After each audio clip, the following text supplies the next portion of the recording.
A ver si ya esto es el último incidente. Venga, pues Vale, gracias. Sí, comenzamos. fundamentalmente, además, la presentación es para que me sirva un poco a mí de guión y iros contando. Bueno, pues ya espero que estemos. Gracias por vuestra paciencia. Como comentaba Lidia, el trabajo que presento hoy aquí está enmarcado dentro del proyecto de investigación de ética, enseñanza en la bioética y deliberación democrática que lidera ella, ¿no? Que es un proyecto del Ministerio de Ciencia e Innovación de España, y está vinculado también a otro proyecto de investigación inédito que explora los conflictos sobre el final de la vida. Es en ese marco en el que luego hay un subproyecto, que es el mío, del que hablaba Lidia, que tiene que ver fundamentalmente con objeción de conciencia, y que era bueno, el que ella presentaba, ¿vale? Lo que quisiera compartir con vosotros esta tarde es el análisis que se plantea del proceso deliberativo según está establecido en la Ley Orgánica de Regulación de la Eutanasia, que veréis que a partir de ahora pues, la llamaremos LORE por sus siglas, y compartir algunas de las dudas que me han surgido bueno, pues, a raíz de ver que se introducía, ¿no? este concepto en el texto legal. Y a partir de ahí, pues ir quizá identificando, y esto es más, ya os anuncio, haciendo uso, ¿no? del espacio de seminario como lugar de trabajo y de intercambio de ideas, más que de exposición de cuestiones cerradas en esta ocasión, algunas cuestiones, algunas dudas que me surgen a propósito de la posibilidad de poder aplicar, ¿no? la idea de deliberación, no ya como viene la ley, que veremos bueno, que quizás resulte un poco problemática, esto lo podemos discutir, sino en un sentido más amplio, ¿no? del concepto de deliberación, más en un sentido ético y no tanto desde el punto de vista legal. Como os decía, esto está absolutamente en pañales, con lo cual me viene fenomenal compartirlo con vosotros y con vosotras para recibir todo el feedback, comentarios y demás que queráis y podáis hacerme. Lo que voy a hacer para plantear lo que os comentaba como objetivos es hacer un poquito de contexto, porque entiendo que igual no todo el mundo está familiarizado con cuáles son las condiciones de la ley de eutanasia en España, cómo aparece el proceso deliberativo en ese texto y también en otro texto que desarrolla algunas de las cuestiones que aparecen en la ley, que es el Manual de Buenas Prácticas en la Eutanasia, que ha publicado el Ministerio de Sanidad y en el que se describen pues cómo hacer, o sea, las cuestiones quizás más prácticas, ¿no? de implementación de la ley. Una vez expuesta esta parte, lo que me gustaría compartir son algunas de las dudas que me surgen a propósito de cómo está enfocado, establecido en la deliberación, el proceso deliberativo en realidad, porque aparece siempre así, proceso deliberativo en ambos textos.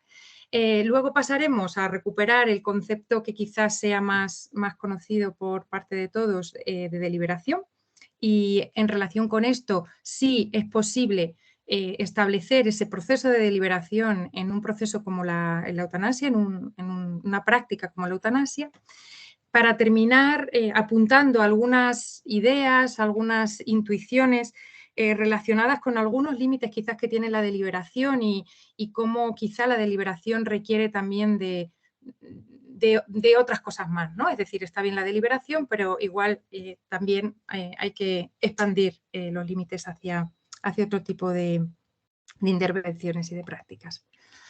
Bueno, pues en la Ley Orgánica de la Eutanasia saben que se aprobó en marzo del 21, entró en vigor en junio, y luego, bueno, pues hubo algunas comunidades en las que se empezó a practicar antes, otras fueron con un poquito más de retraso, y fundamentalmente y esto quisiera pasarlo así rápido, pero por lo menos para poner un poco en contexto la ley.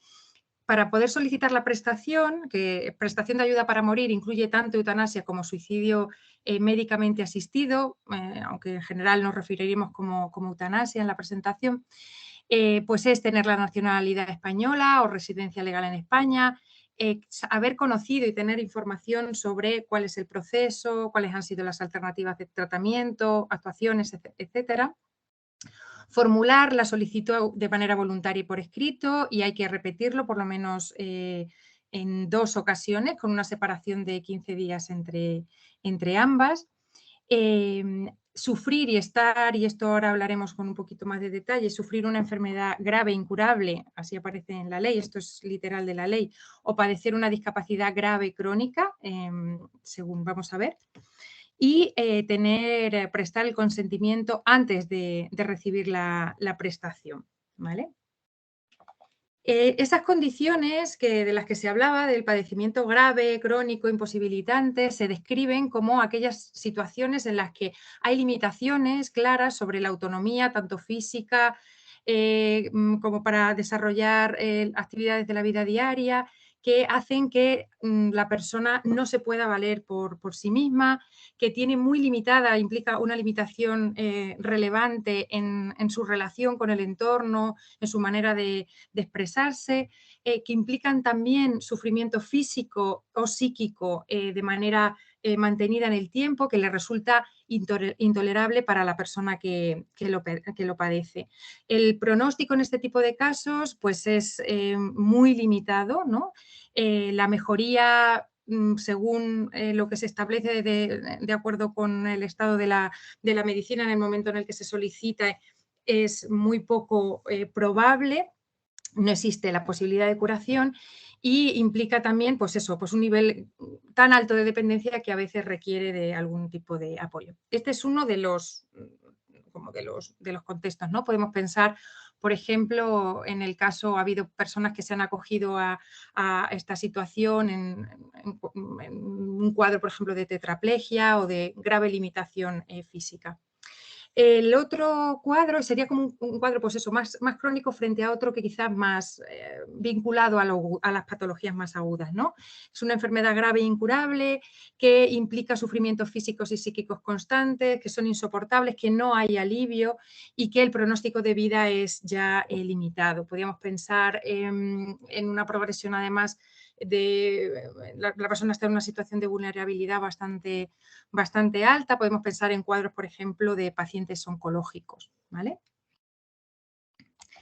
El médico tiene una serie de deberes y así aparece también en la ley, y en la primera vez que una de las cuestiones primeras que aparecen en el capítulo que regula estos deberes y obligaciones es abrir con la persona un proceso deliberativo sobre aquellos diagnósticos, posibilidades terapéuticas, resultados y posibles cuidados paliativos, ¿no? Y se tiene que asegurar de que se comprende la información, hay que comprobar también que la solicitud es voluntaria, que está libre de toda coacción, que esa persona, y hay que constatarlo de manera clara, se podría subsumir a alguna de las 2 situaciones que hemos comentado previamente, y que debe también dirigir a esa persona a otro facultativo, que es lo que se llama la figura del consultor en la ley, ajeno al equipo asistencial del paciente, que comprobará, contrastará que se cumplen todos estos criterios. Aparte de esto, tiene que asegurarse de que se van cumpliendo los plazos de manera adecuada y, bueno, hay que emitir también, estar en contacto con la Comisión de Evaluación y Control, que es un órgano peculiar de la ley española que realiza un control previo, ¿no? Como un tercer filtro antes de, bueno, pues dictaminar si sí o si no sigue adelante la solicitud. En teoría, la duración total del proceso es de 30 a 40 días. En la práctica estamos viendo que en algunas comunidades autónomas pues lleva algunos meses, ¿no? Completar solicitudes por distintos problemas de carácter burocrático, porque a veces pues, las solicitudes no alcanzan a la primera, no se llega como a la aceptación por parte de estos 3 filtros. Y bueno, simplemente esto es para, no es el objeto de la presentación en sí, simplemente poner un poco de contexto para quienes no estén familiarizados con la ley.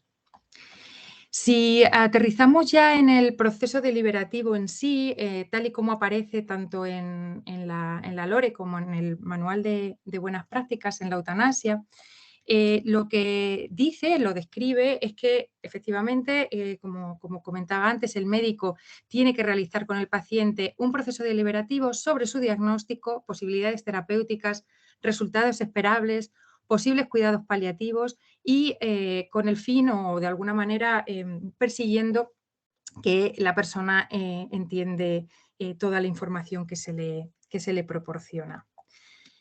También dice, y vuelve a aparecer un poquito más adelante, que ese proceso deliberativo deberá repetirse a los 15 días para atender dudas o necesidades aclaratorias de la información que se le ha dado previamente antes de la ratificación por parte del paciente. Una vez que se ha terminado todo este proceso, es cuando se recaba finalmente el deseo, ¿no? Por parte, en caso de que sea así, ¿no? De que la persona siga adelante con la prestación de ayuda para morir, y es cuando, bueno, pues se firma un consentimiento, el médico comunica al resto del equipo asistencial, fundamentalmente a los profesionales de enfermería, que, bueno, que hay una persona que ha solicitado la prestación de ayuda para morir, y que se pone en marcha pues todos los mecanismos para seguir adelante con el procedimiento. También podría comunicárselo a la familia o personas allegadas del paciente en caso de que ese paciente pues así lo quisiera, ¿vale? Vamos a ver que esto también ha tenido como sus problemas, porque, como veis, directamente es el médico responsable el que asume todo ese proceso deliberativo. Los profesionales de enfermería y el resto de la familia en principio quedaría fuera, por lo menos en una primera instancia. Así es como aparece regulado en la ley. Si pasamos al Manual de Buenas Prácticas, lo que se recoge es el reflejo de lo que se indica en la ley, ¿no? Aquí se trata, puesto que es un manual, es decir, se van indicando cómo hay que llevar a cabo la prestación de ayuda para morir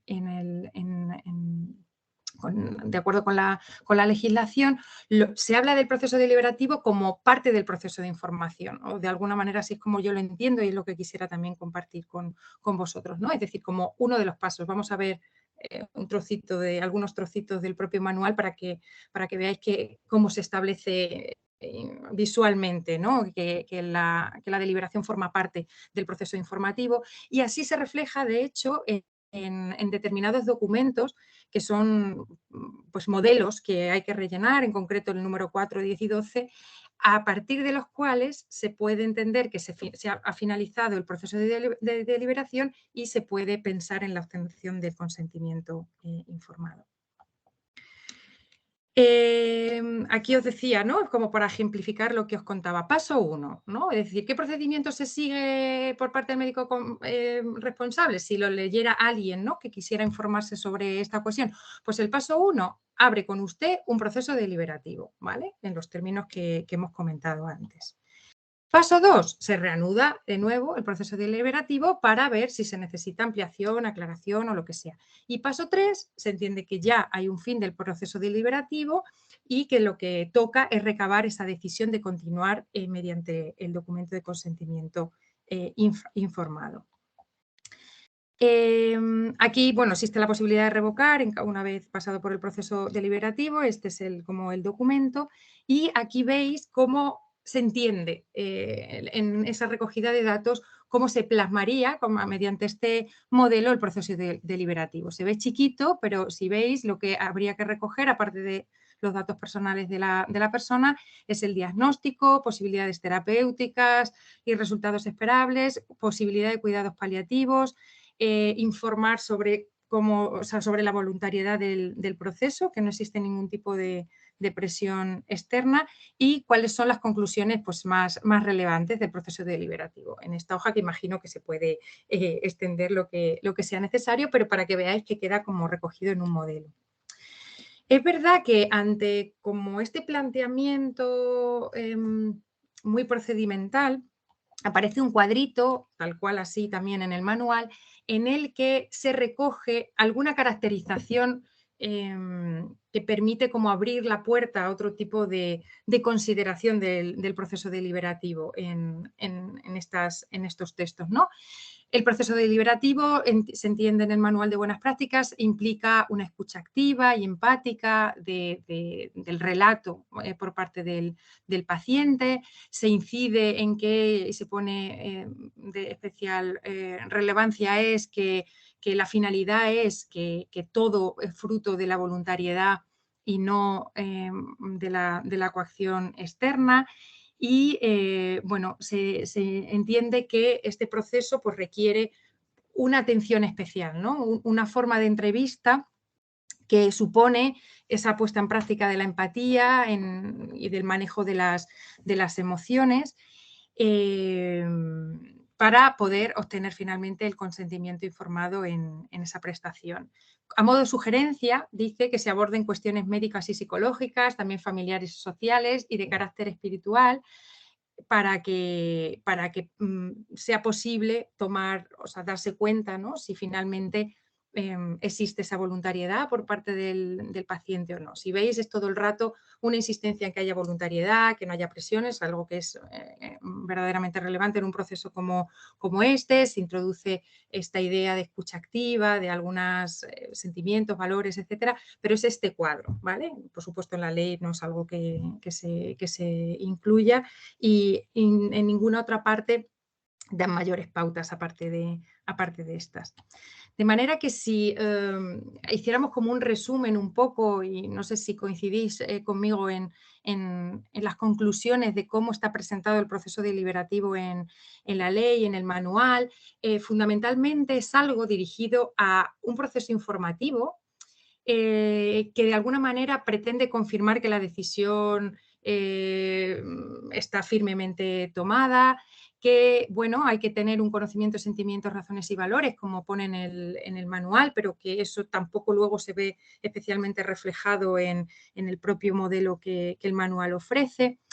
Diría que eminentemente es unidireccional, ¿no? Pareciera pues eso, que el médico emite una serie de información que recibe el paciente, que está sometido a determinados plazos, ¿no? Bueno, pues para poder continuar con el resto del procedimiento, y que además tiene como punto final la firma del consentimiento. Es decir, este proceso deliberativo, y lo pone así de una manera directa tanto en la ley como en el manual, la idea es confirmar que todo esto cumple los requisitos para que sea un consentimiento informado, es decir, es una fase de consentimiento, de información, perdón, previa al consentimiento, que es verdad que requiere de especial cuidado y sensibilidad por la gravedad de la decisión que implica, pero al final diría, esto luego lo podemos discutir, que no deja de ser pues esa suerte de consentimiento informado cualificado, de fase informativa previa al consentimiento cualificada. Esto es lo que ponía aquí. Hablaba de cualificado porque se introduce, ¿no?, esa idea de empatía, se hace como especial énfasis en esto, ¿no? Resulta esto llamativo que el papel de la enfermería no esté presente, que pues tampoco se tenga especialmente en cuenta, salvo para recibir esa comunicación familia y personas allegadas, y de alguna manera esto, bueno, pues vendría a insistir, ¿no?, en esa idea de unidireccionalidad, ¿no?, entre la figura del médico responsable ante su paciente. Hasta aquí es un poco el esbozo, el dibujo de cómo se plantea el proceso en estos textos. Pero claro, la deliberación no es algo que nos venga de nuevas así planteada en la ley, ¿no? En realidad, sobre deliberación llevamos ya mucho hablado, mucho trabajado antes de que se pusiera en marcha la ley, y seguramente pues, es algo sobre lo que seguiremos trabajando.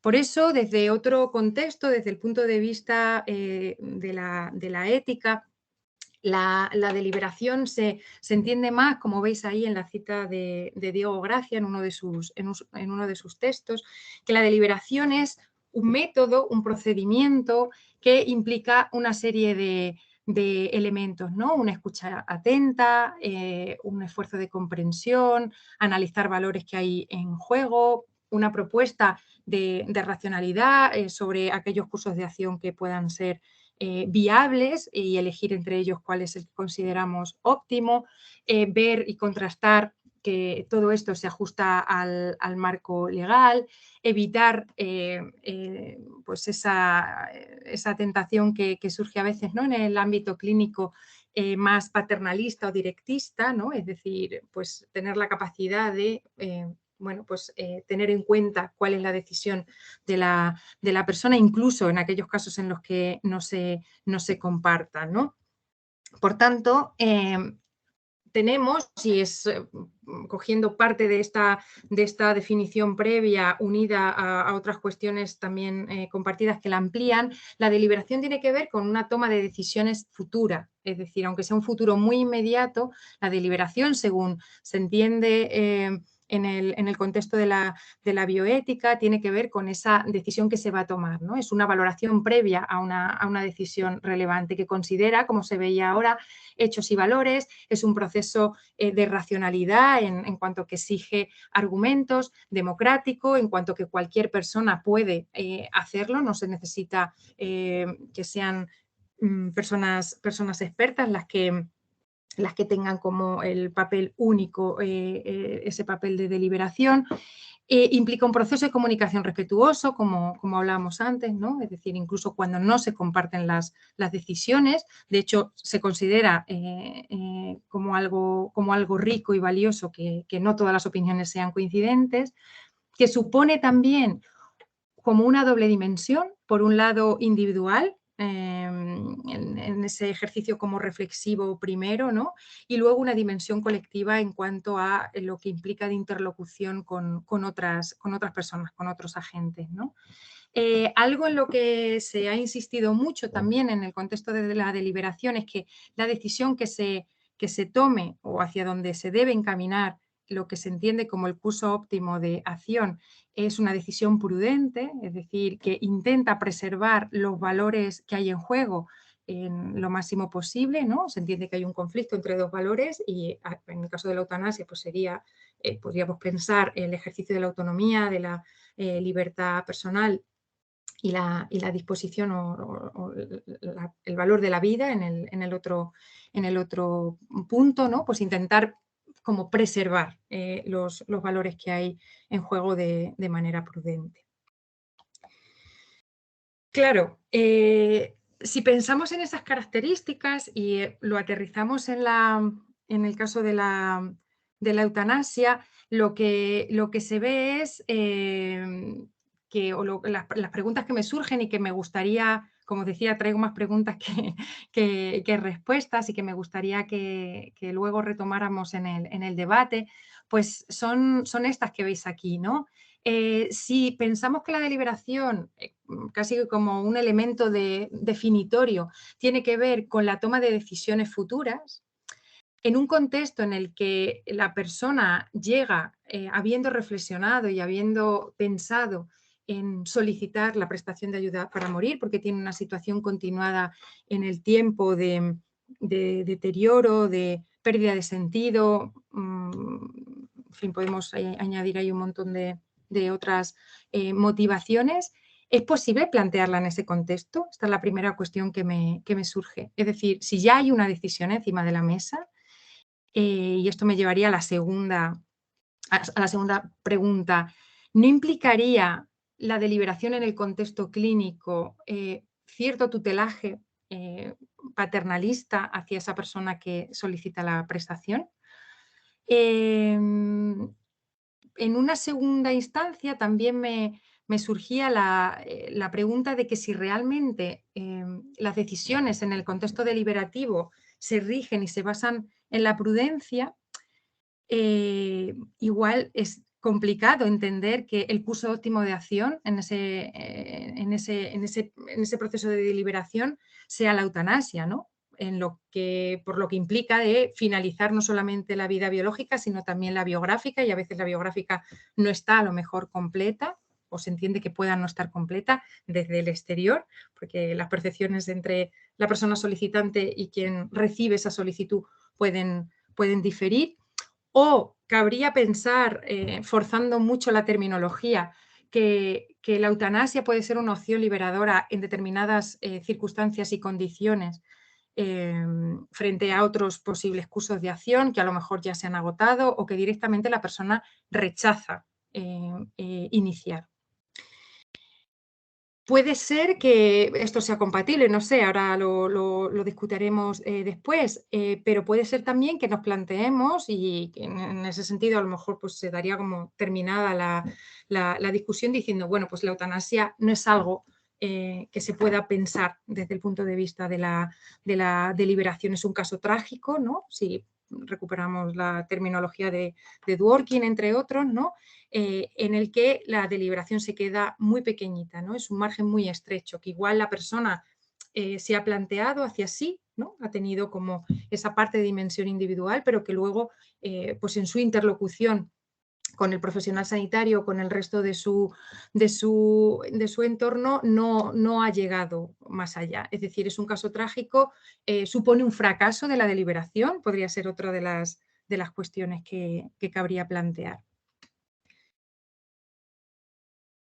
Nos quedamos con estas preguntas, ¿vale? Porque me interesa muchísimo lo que me tengáis que decir a propósito, porque a mí me cuesta llegar a tener respuestas. Claro, ante todo esto no veo clara la idea de la deliberación. Si esto se tuviera que plantear como un caso clínico de análisis y empezáramos a plantear cosas, obviamente hay cursos intermedios de acción, pero hay un momento en el que si la decisión está tomada es que ya se ha agotado eso, en fin, me da como todo vueltas a eso. Si pensamos que ya no hay deliberación o que no todo se resuelve con deliberación, como podría ser el caso de la eutanasia, igual hay que pensar en otros términos. Y en ese sentido, lo que se me venía a la cabeza, ¿no? Es que si el espacio deliberativo se queda pequeñito, ¿no? Llega un momento en el que pues acaba resultando impotente en los términos en los que lo tenemos formulado, ¿no? De prudencia, de cursos intermedios, de preservación de los valores en juego.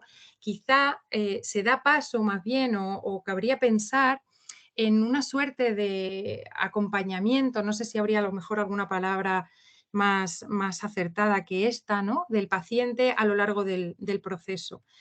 Porque es verdad que la información es relevante, como se refleja en la LORE y como se insiste de manera reiterada en la LORE, pero obviamente no es lo único, ¿no?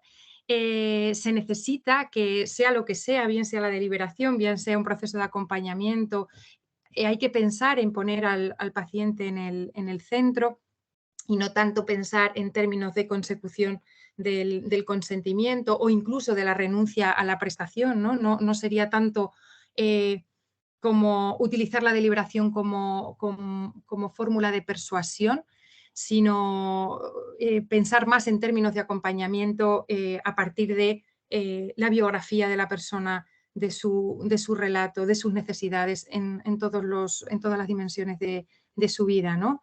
¿Qué requeriría todo esto? Pues obviamente actitudes actitud de respeto, actitud de compasión, quizá también empatía. Es posible que también sería necesario, podríamos pensar en cómo de necesario sea, dependiendo del paciente, la incorporación de otras personas en el proceso. Es necesario seguramente también formación, no solamente en el conocimiento de la ley, no solamente en cuestiones pues más de carácter jurídico, procedimental, sino también en otros aspectos que tienen que ver con lo que nos ocupa esta tarde aquí, ¿no? Con la bioética, con la adquisición de ciertas habilidades, ¿no? De comunicación, etcétera. Ponía el asterisco ahí para acordarme lo que veis a la derecha, porque como estoy desvelada aquí con esto de que no lo puedo poner solo en presentación, leía en uno de los estudios cualitativos que se han hecho a propósito de final de vida, en uno de los verbatines de los profesionales a los que se entrevistaba, que decía que estaba bien esto de recibir formación, pero que el acompañamiento en el final de la vida, incluso la prestación de ayuda para morir, no era algo que se aprendiera en unas cuantas diapositivas, ¿no? Es decir, esto en un curso especializado sobre eutanasia, en el que nos cuentan cómo funciona la ley, en la que nos cuentan incluso cómo ponerla y cómo aplicarla, cómo administrarla, etcétera, implica muchas más otras cosas. Implica probablemente un proceso de reflexión sobre el sentido de la profesión, implica qué va a suponer realizar esa prestación, cómo se va a poder acompañar a la persona, etcétera. Pone tantas cosas en juego que obviamente sin un respaldo institucional que implica desde un lugar adecuado con el que hablar con el paciente, que no siempre se tiene, ¿no? Con la preservación de la intimidad y unas condiciones mínimas. Se requiere, por supuesto, tiempo, cuesta pensar también en procesos de deliberación o de acompañamiento, teniendo en cuenta la sobrecarga asistencial en muchos de los centros de trabajo de los profesionales sanitarios. También ayuda con trámites, con recursos de todo tipo, no solamente humanos, también técnicos, ¿no? De plataformas donde se pueda agilizar todo el proceso. Implica también, creo, y sería importante, relevante, identificar cuáles son las necesidades tanto de profesionales y pacientes, y para esto yo creo que las investigaciones que tenemos en marcha en los proyectos que comentaba al principio de la presentación pueden tener su interés, ¿no? Saber un poco qué es lo que piden los pacientes, desde dónde solicitan los pacientes la prestación y cómo se ven, en qué condiciones están los profesionales que supuestamente tienen que hacerse cargo de ellas, ¿no? Bueno, lo dejo aquí, creo que más o menos me he ajustado al tiempo. Voy a dejar de compartir pantalla y a veros las caras por fin, porque esto de estar delante de mi propia presentación no es algo especialmente agradable. Muchas gracias por vuestra atención. Pues muchas gracias, Rosana. Muy interesante y yo creo que nos va a dar para mucho debate. Así que